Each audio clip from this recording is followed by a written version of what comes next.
Hi guys, this is the MMA podcast with guest Professor Luke. Hello? And a high schooler I found off the street. Hello. All right, come back here. Oh, okay. Introduce yourself. My name's Krishna Mavani, and And you'll tell us what is the proclamation now. so the Emancipation Proclamation, and we made a slideshow, nice. was a proclamation made by Abraham Lincoln issued during the Civil War hold it. that banned slavery in the Confederate States that had not yet been conquered by the Union.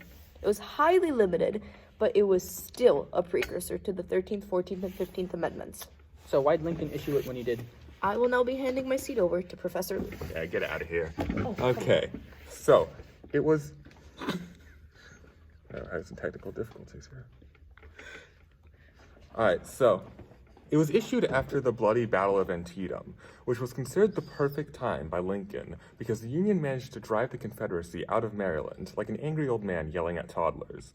Lincoln wished for a Union victory before the proclamation so that the Union could prove that they could enforce this proclamation and so that they had grounds to really fight upon.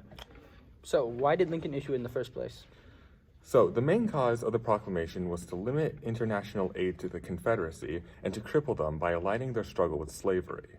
In addition, it would help destabilize the Confederate Army by inciting their slaves to rebel. Basically, they did it for clout.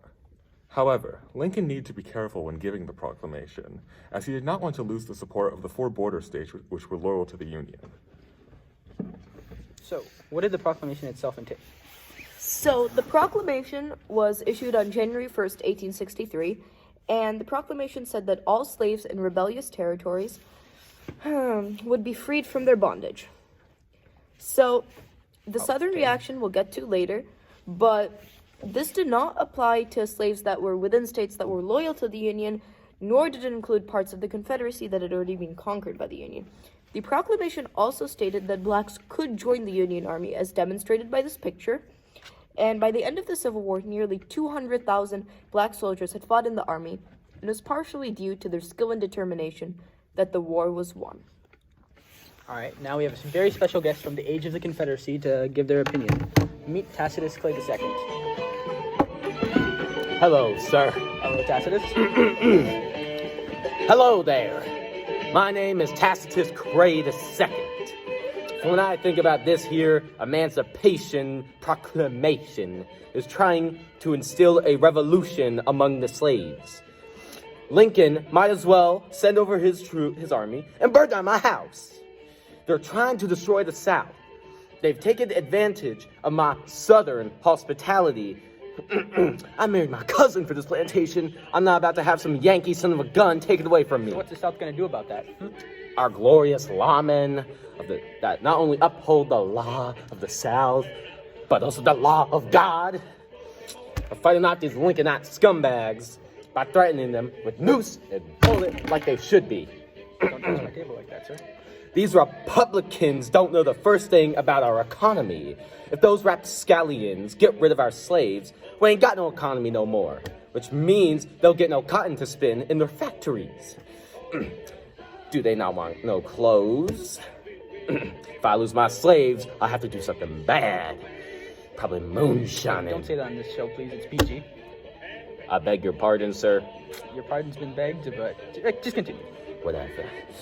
As a Southern gentleman, I want Lincoln to do the same thing that we did to John Brown back in the year of our Lord, 1859. A lynching would work too. All right, well, thanks, Tacitus. Anyway, what were the consequences for the rest of the world? How'd they react?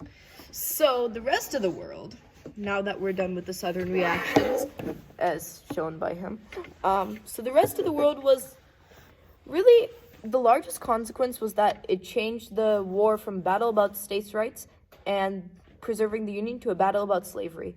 So, the world was pretty happy about this. It dissuaded European powers from intervening on the side of the Confederacy because they did not want to support a side that fought for slavery, as most of them had already outlawed it.